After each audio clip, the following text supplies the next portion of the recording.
We had a church picnic yesterday, so I did not do a prophecy update or teaching, but a few people requested that I put something together. So here is a brief update of some of the relevant things. I will do a more extended prophecy update this coming Sunday on July 27th. But one of the things I want to keep in mind is this term that I keep mentioning in regard to my prophecy updates is convergence. All of the different signs of things that we know that will come to pass in the future that seem to be at least in the stage setting aspect right now. It appears that we're in this almost kind of vortex where everything is converging and coming together, and it is both a disconcerting time to be alive, a concerning time to be alive, and on the other hand, it's a very exciting time to be alive, because we know that these things indicate that the return of the Lord is nearer and nearer. Certainly nearer now than it's ever been. Let's look at a few things in regard to these convergence. I'm not going to do too much in terms of a economic outlook, but there is one thing that is pretty significant that's happened, and you can see this from the U.S. Drought Monitor, which is especially in Southern and Central California, mainly, well, even throughout the entire Southwest, is this growing drought that we have. Now, the worst place is Southern and Central California. Of course, Central California is where the Central Valley of California is located, which produces about 60% of the fresh vegetables that are used throughout the United States. And an extended drought in that area, it will not be good for food prices or for the economy. So I think that that's something that should be monitored closely. It is a very troubling situation, and the drought area that is in severe drought and severe long-term drought continues to grow weekly, and that's represented on this map by the dark areas. That's exceptional drought and long-term. One thing that we also look at is this pattern that Jesus talked about, that in the end times it would be as it was in the days of Lot. And we know from 2 Peter that Lot felt that he was oppressed by the licentious conduct around him. And we see this most apparent in our culture and society from the growth of the LGBT agenda. And just this morning, you can see here an executive order issued by Barack Obama on July 21st, 2014, which says that federal contractors, which I understand provide about 20% of the employment in the United States, will no longer be allowed to discriminate on the basis of sexual orientation or gender identity. Here is what Barack Obama had to say earlier today when he signed that executive order. For more than 2 centuries, we have strived, often at great cost, to form a more perfect union, to make sure that we the people applies to all the people. Many of us are only here because others fought to secure rights and opportunities for us. And we've got a responsibility to do the same for future generations. We've got an obligation to make sure that the country we love remains a place where no matter who you are or what you look like or where you come from or how you started out or what your last name is or who you love, no matter what, you can make it in this country. That's the story of America. That's the story of this movement. So I want to thank all of you for doing your part. You know, we've got a long way to go, but I hope as everybody looks around this room, you are reminded of the extraordinary progress that we have made. Not just in our lifetimes, but in the last 5 years, in the last 2 years, in the last 1 year.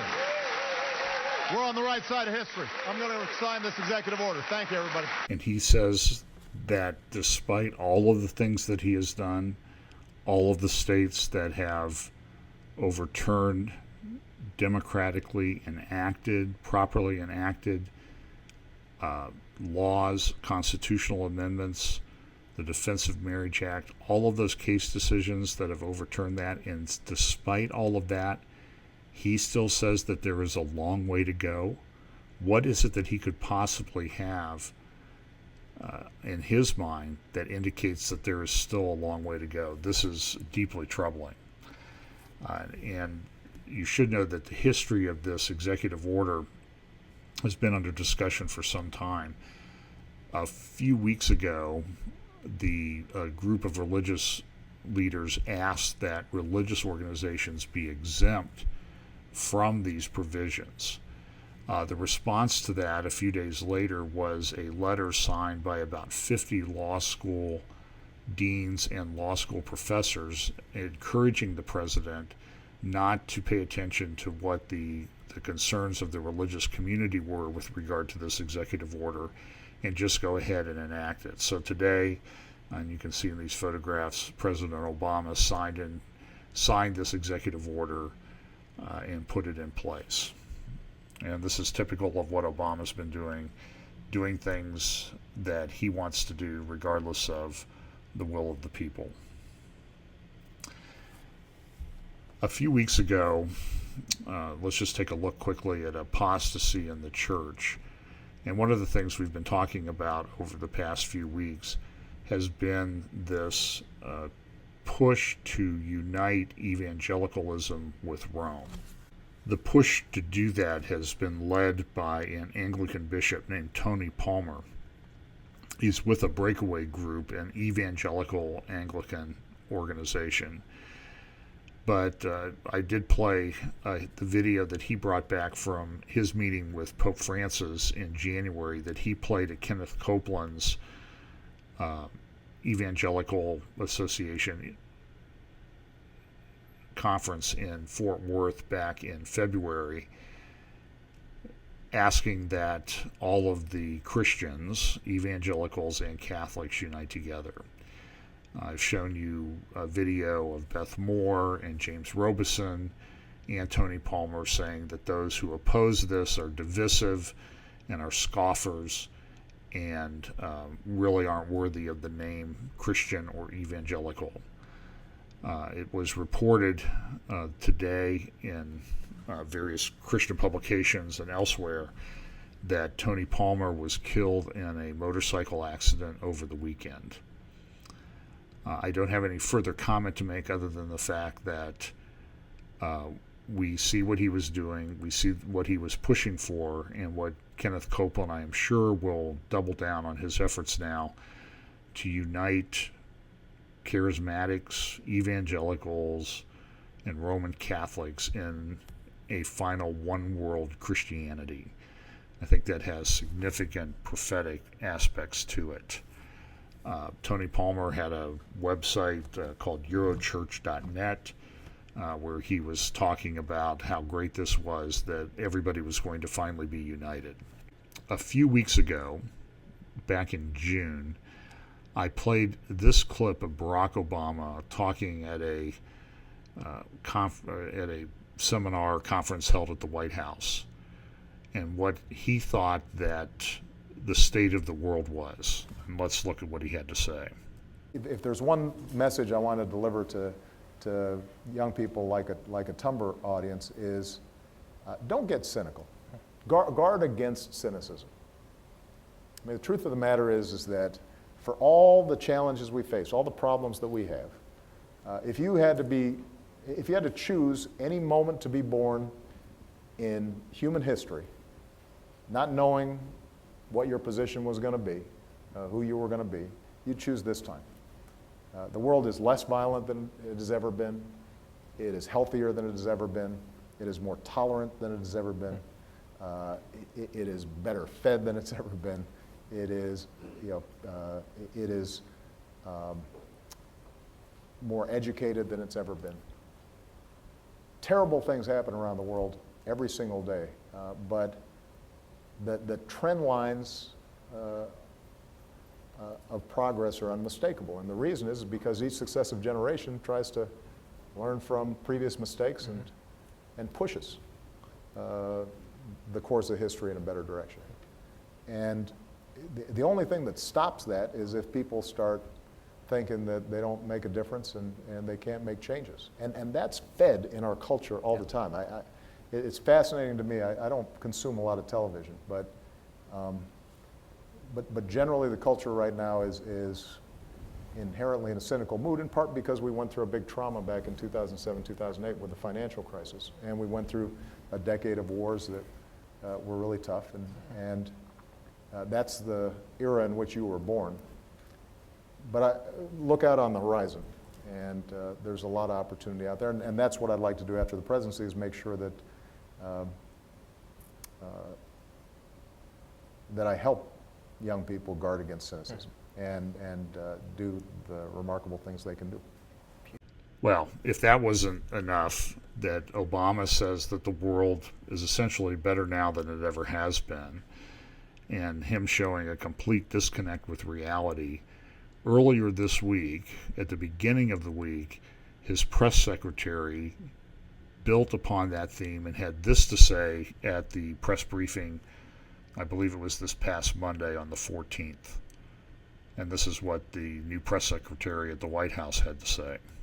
There have been a number of situations in which you've seen this administration intervene in a meaningful way that has substantially furthered American interests and substantially improved the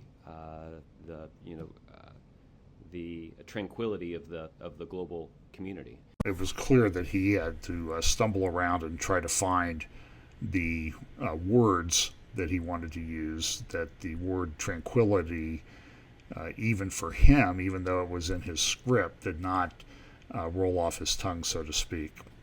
Well, let's look at the Middle East and the developments there, particularly in the area of Iraq and Syria, where ISIS seems to be gaining in influence. It's interesting that while the world has focused its attention on a couple of other events that I'll talk about in just a moment, ISIS continues to expand the areas under its control, and there's some very troubling things that are coming out about that. This is clearly a very radical terrorist organization. I do not think that this terrorist organization, ISIS or ISIL, now calling itself the New Caliphate, is completely divorced from Al-Qaeda. I believe it is Al-Qaeda's Special Operations Division. And it's very significant. The area that they're taking over is a lot of the area that was really promised to the descendants of Abraham by God back in Genesis. So I think this is setting up at least some conflict that appears to be related to wars that are set out in various aspects of Scripture. I'm thinking of Zephaniah chapter 2, Ezekiel 35 and 36, not 38 and 39, but 35 and 36, and Psalm 83.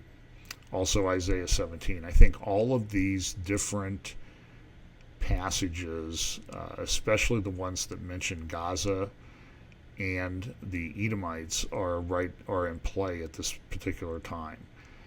Whether they're being fulfilled right now is difficult to say, but they're certainly on the verge of being fulfilled.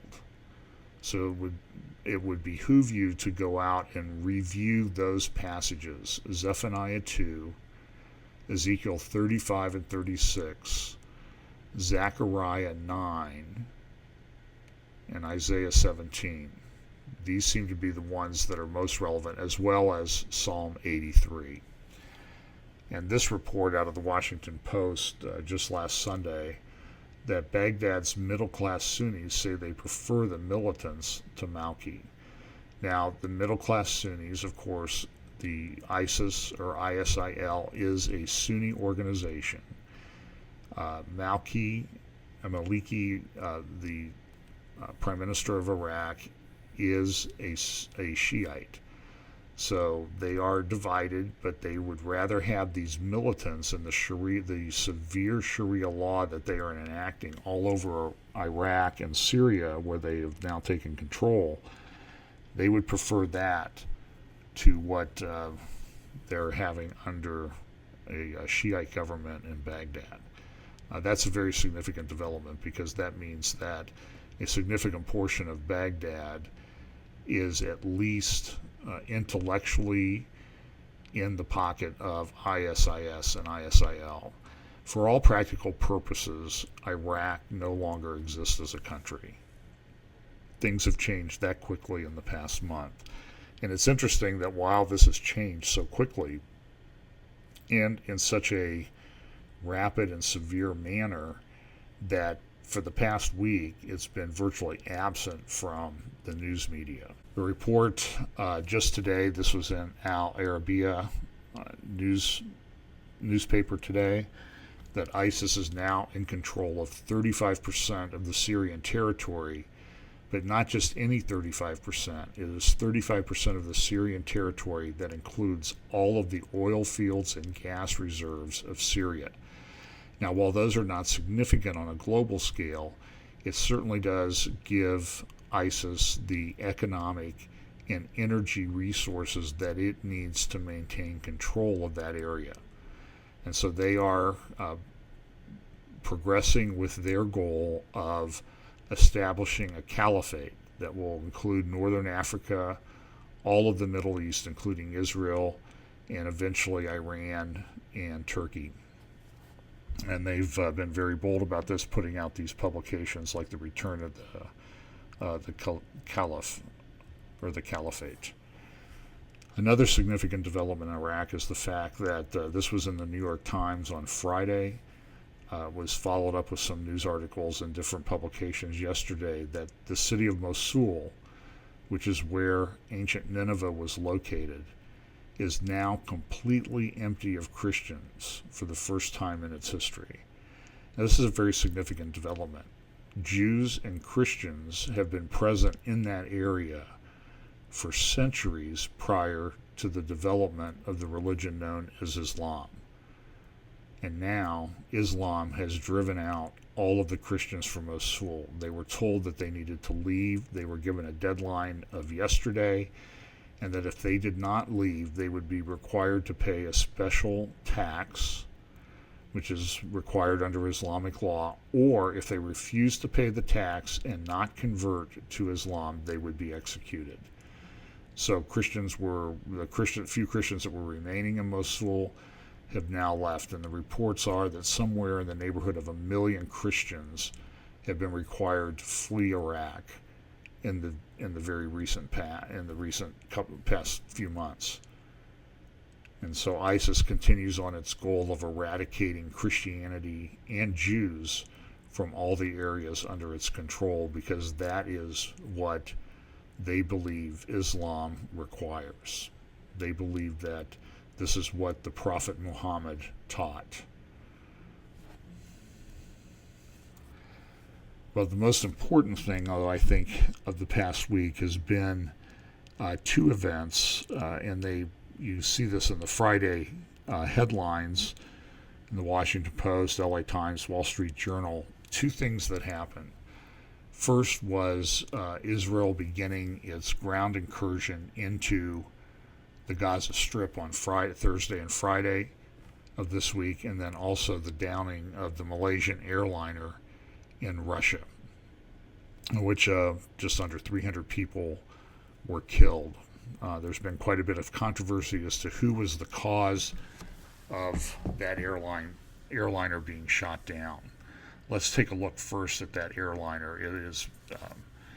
There were very gruesome videos and pictures posted on the internet, stories that people related that they were sitting in their house when suddenly a body fell through the roof, or the sky started raining bodies down on this area of Ukraine where pro-Russian rebels have been fighting against Ukrainian troops.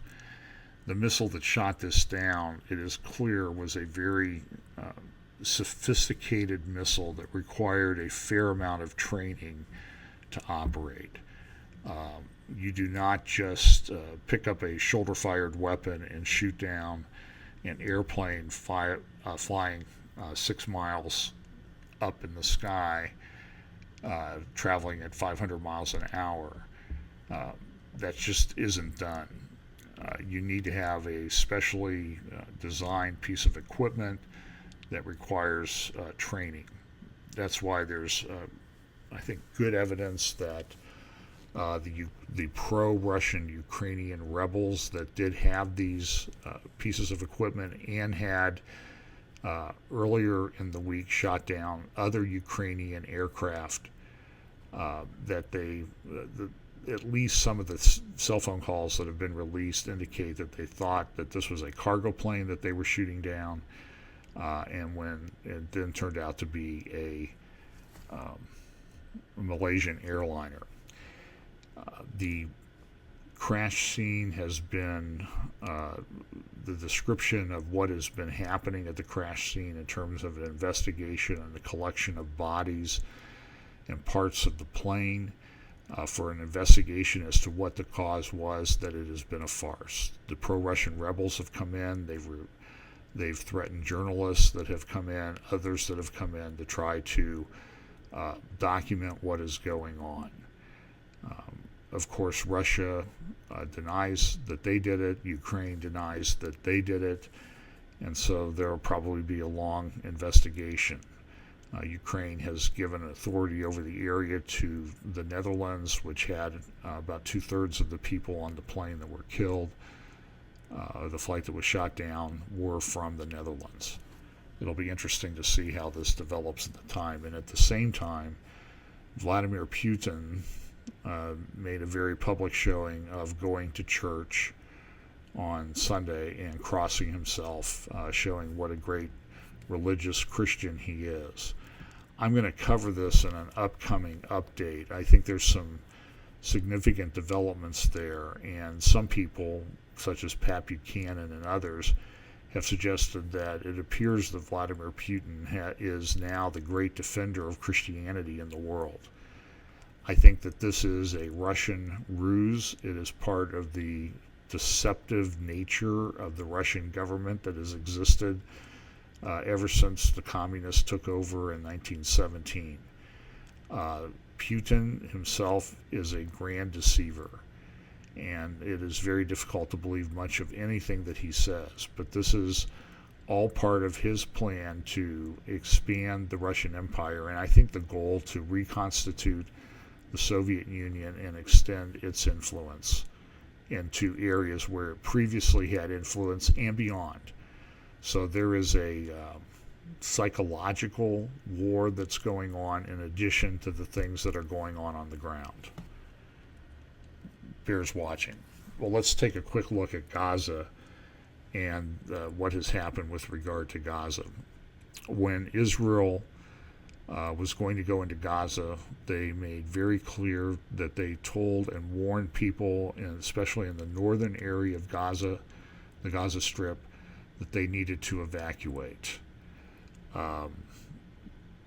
This is going to be if Israel is serious about dealing with this problem, this is going to be a very long and involved military ground operation. There's no way that you correct this problem just by airstrikes. It will require very dangerous, close quarter fighting in urban areas. There are massive numbers of tunnels that have been dug throughout the Gaza Strip. Israel has not been present in the Gaza Strip since 2005. They have, as a result of that, they have less intelligence than they usually do. They have pretty good intelligence, but they don't have all the details that they need. They don't know where all these tunnels are located. Gaza City itself will be a logistical nightmare for the military to go into. It is probably rigged with booby traps.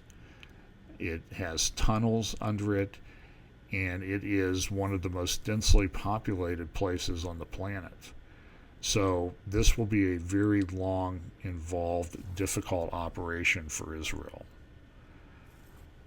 That incursion began on Thursday. There have been a couple of humanitarian ceasefires, but as soon as the ceasefire is put in place, Hamas starts firing rockets again, and Israel's not going to tolerate this anymore. And I think that, as I understand Ezekiel 35 and 36, as I understand Obadiah and other passages, I think that There is indications in the prophets that at some point Israel will tire of this problem and they will crush the people that are causing the problem. I think anybody's patience would be taxed in this situation. We certainly wouldn't tolerate it in our country. They wouldn't tolerate it in Paris, London, Madrid, or Athens. So I don't understand why everybody has a problem with Israel defending itself, other than there seems to be this eternal hatred for the Jews in the world. It's existed for centuries. It's been fostered by the Catholic Church. It's been fostered by the Russian Orthodox Church. It was fostered by the churches in Germany under Adolf Hitler. And so at some point, though, Jews have to stand up and defend themselves.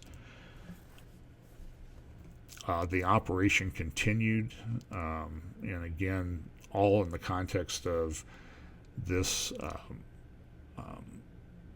at the same time, this war of words, at least, between Putin and Obama over the downing of the jet over Ukraine. The result, one of the things that's very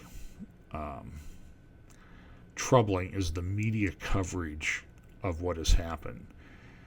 Now, these are pictures of various protests that took place in capitals all over Europe in particular over this past weekend.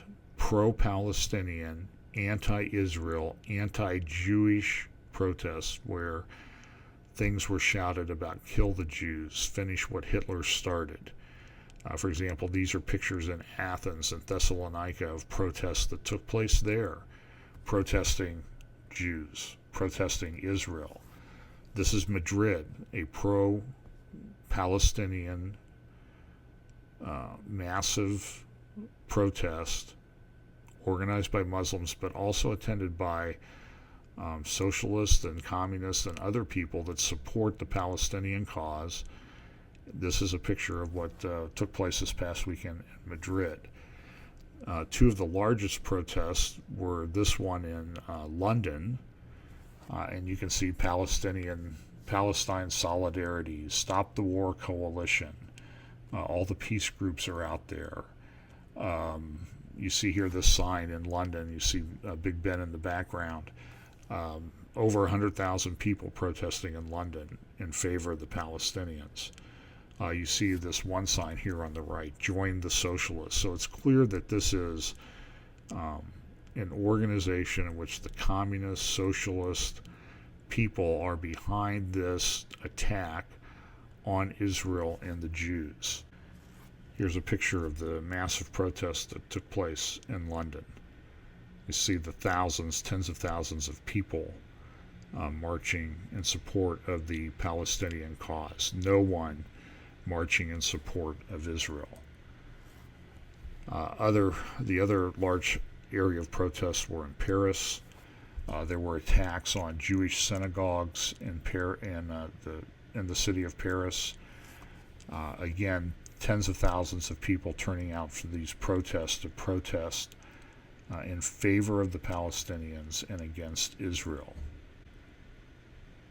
There's another picture of the large crowd in central Paris. You see here the sign, Spot the Difference, comparing Hitler and Netanyahu. Melanie Phillips, you can go to the Jerusalem Post and get her column about how the West is complicit in Islamic Jew hatred, and she points out this sort of strange alliance between the socialist peaceniks in the world and the Islamic radical people that want to kill all the Jews. They seem to be united in this, even though, of course, if Sharia law was put in place, it would oppress a lot of the people that are supported in the socialist leftist agenda. You ought to go read Melanie Phillips' article. She, like Caroline Glick, is someone I try to read every week when they come out. This is an editorial cartoon that was put up on the Washington Post website. Israel pounds Hamas targets in Gaza, and you see Netanyahu here punching a baby. And this is part of the distorted, vile, evil media coverage that's taking place regarding this thing. I'm going to play first a clip from The Daily Show on Comedy Central with Jon Stewart and how he views the problem. And I want you to understand that this is intended as a comedy clip, and you will hear the people laughing in the background. And I think it shows the decline in our culture, that this type of nonsense, this type of trash, would be considered humorous or funny. Listen to what he had to say. Tonight, Israeli tanks are positioned outside the entrances to Gaza, awaiting orders to invade as the aerial bombardments from both sides continues. Mwah! Tastes great, more killing. Look, both sides are engaging in aerial bombardment, but one side appears to be better at it. Most Hamas rockets are neutralized by Israel's Iron Dome technology, and Israeli citizens can even now download a warning app. You'll get it on your phone, and you'll know exactly what city is being targeted and when it's being targeted. Well, that's the $2.99 version. The free version... In the free version, you have to watch a clip of Transformers 4, and then... if you can get it off the screen, they'll tell you where the bomb is going. So Israelis seem to have a high-tech smartphone alert system. How are the Gazans notified? Basically, a small mortar explosion on the roof of a building, which serves as an Israeli warning of an upcoming airstrike. So the Israeli military warns Gaza residents of imminent bombing with a smaller warning bombing. An amuse boom, if you will. And then, at that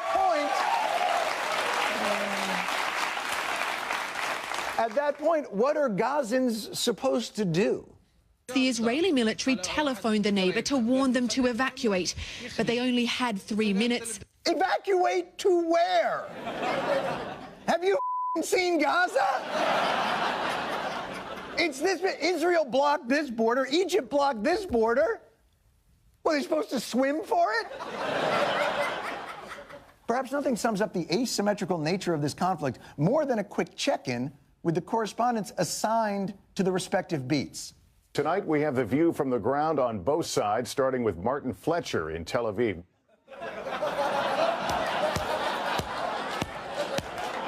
Look at this. The Gaza reporter looks like an extra from the Hurt Locker, while the reporter in Israel looks like he's going to bang out his stand-up and then head to a Jimmy Buffett concert. They're a living political cartoon for the war in the Middle East. So the world has gone mad.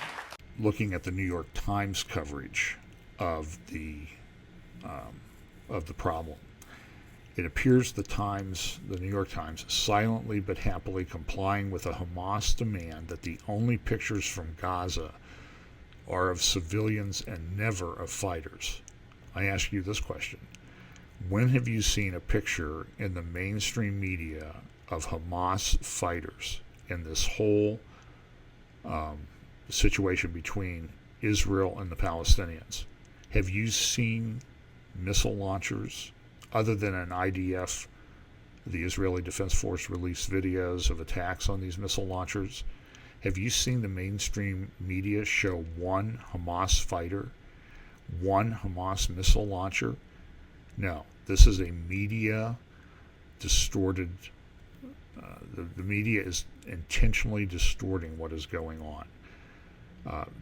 This blog post continues. The most influential news organization in the world is thus manufacturing an utterly false portrait of the battle, precisely the portrait that Hamas finds most helpful. Embattled, victimized Gaza civilians under attack by a cruel Israeli military. And this is some pictures from the New York Times. First, this is a picture of Gaza, and you will note that the pictures of Gaza are always of destroyed buildings and victims. So here's a picture of Gaza, people running down a street. Here's pictures of children's bodies in a morgue at a hospital in Gaza. Here's pictures of smoke plumes rising from Gaza City as a result of Israeli air attacks. Here's someone being carried away from these air attacks, although sometimes I question because a lot of these, there's a tendency to stage a lot of these in Gaza, these photo ops. Of course, here's pictures of bodies of people that were killed, laid out in a mosque. There's people being carried away from rubble. Again, these are all pictures of what is going on, at least what the media wants to portray is going on in Gaza. Here's a lady standing in a hospital, waiting for word of her relatives in her blood-stained clothes. Now, look at the contrast with the pictures that are given about Israel.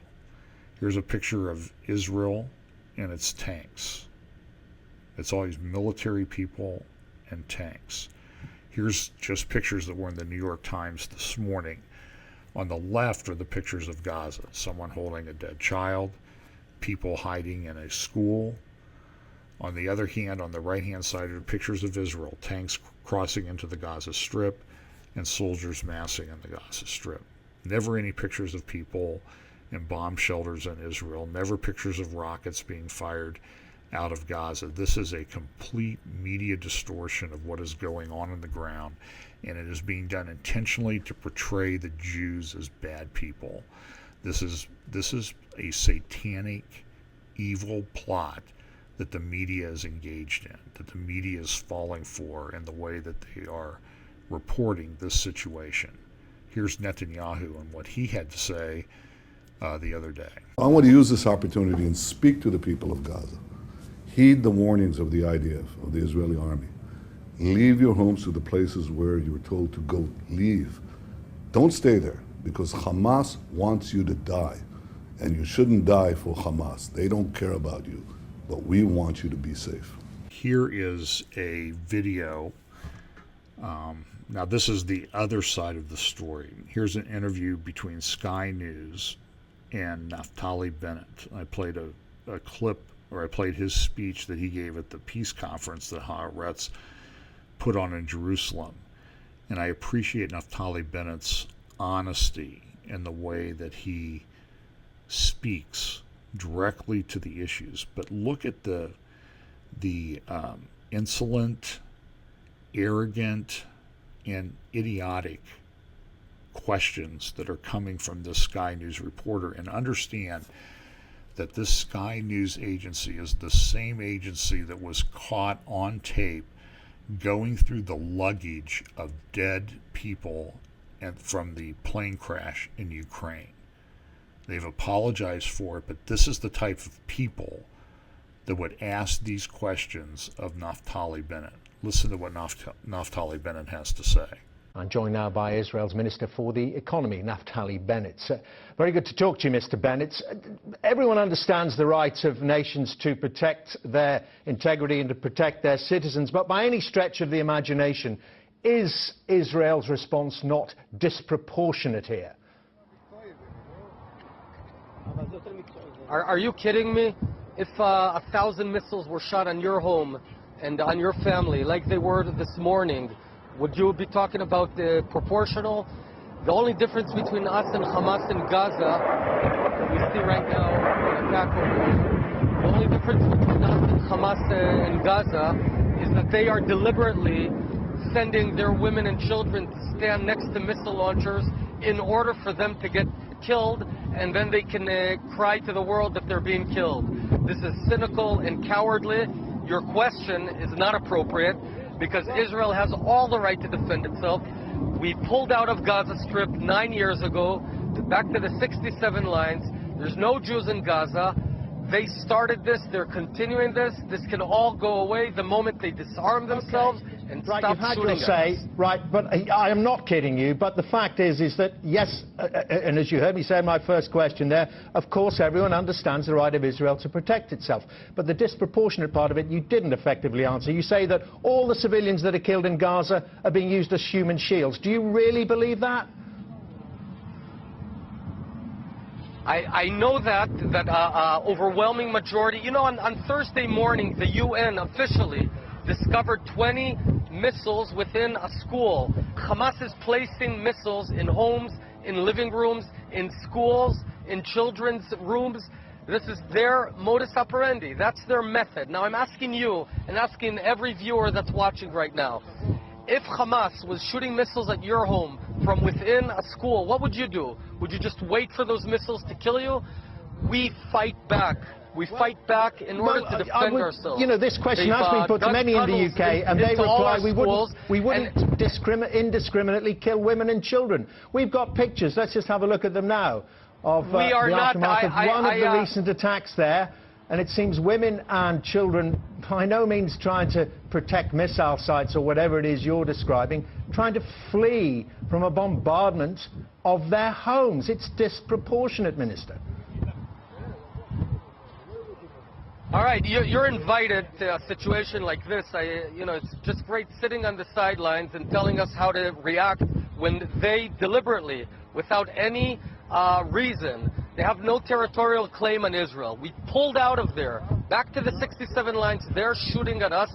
We are fighting back, and sometimes, yes, in wars there is collateral damage, but I'm not going to ask forgiveness for defending my 4 children that had rockets shot at my home in Ra'anana this morning.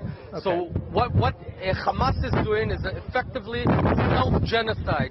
They're, in a cowardly and cynical fashion, placing their women and children as shields, killing them, and then coming to Sky News and other outlets and saying Israel is killing them. If they stop shooting, the whole conflict goes away. Okay, indeed, but I mean, there you are, you more or less threw it away, but an admission from you finally that there is what you call collateral damage, that is dead civilians. And look, if anything visually proves the disproportionate nature of what's going on here, there are you, standing there in your shirt sleeves there, dressed for whatever the weather is. Our correspondents, all the media that are reporting from Gaza, they're in flak jackets, they're in helmets.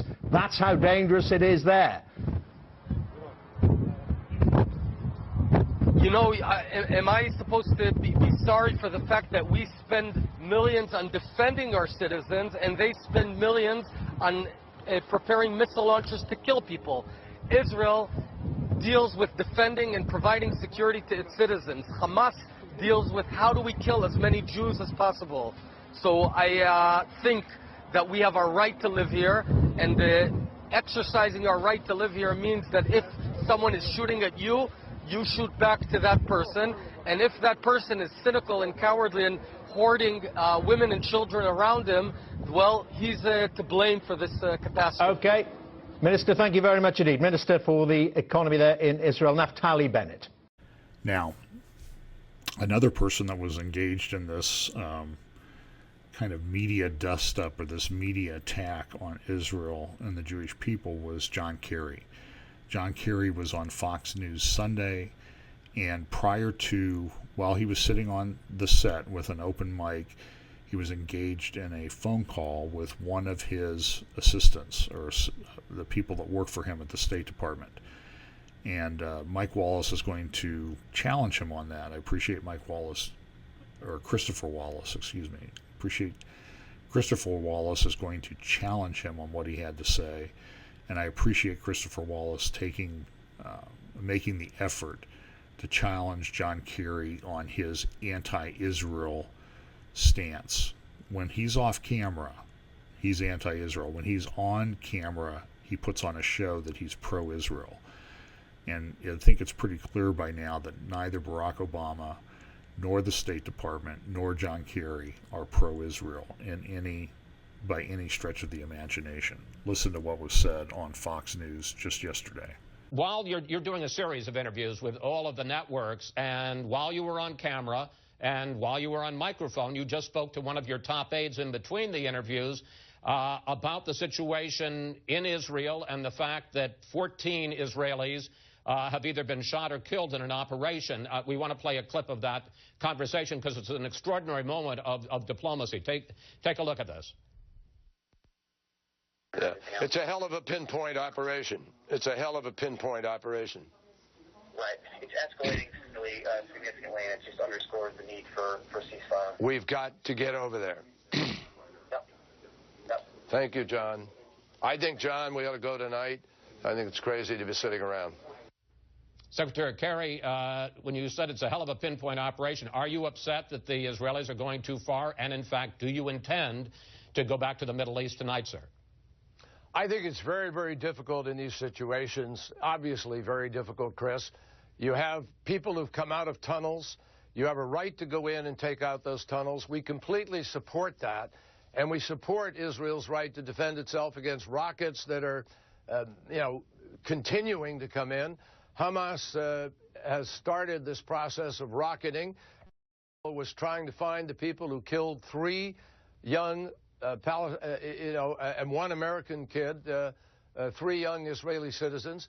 It's disgraceful. And so, yeah, it's tough. It's tough to have this kind of operation. And I reacted, obviously, in a way that, anybody does with respect to, young children and civilians. But war is tough, and I said that publicly, and I'll say it again. We defend Israel's right to do what it is doing in order to get at those tunnels. Israel has accepted a unilateral ceasefire. It's accepted the Egyptian plan, which we also support, and it is important for Hamas to now step up and be reasonable and understand that you accept a ceasefire, you save lives, and that's the way we can proceed to have a discussion about all of the underlying issues.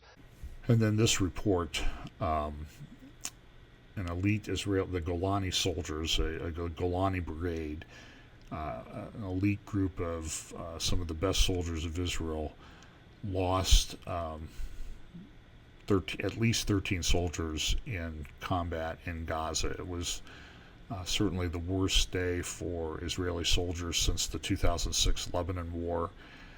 Some of you know Jeremy Gimple and Ari Abramowitz. I believe they are part of that brigade. Jeremy was severely injured in the Gaza battle yesterday. My understanding is he has substantial injuries but will survive. He and Ari have a website, landofisrael.com. They're very popular in the Christian community. So you need to keep these men in your prayers. This is a graphic from the New York Times today about where the fatalities and other things, attacks are occurring throughout the Gaza Strip. You can see there that the Gaza Strip is about 25 miles from the south, which is the Egyptian border, to the north, which approaches the city of Ashkelon.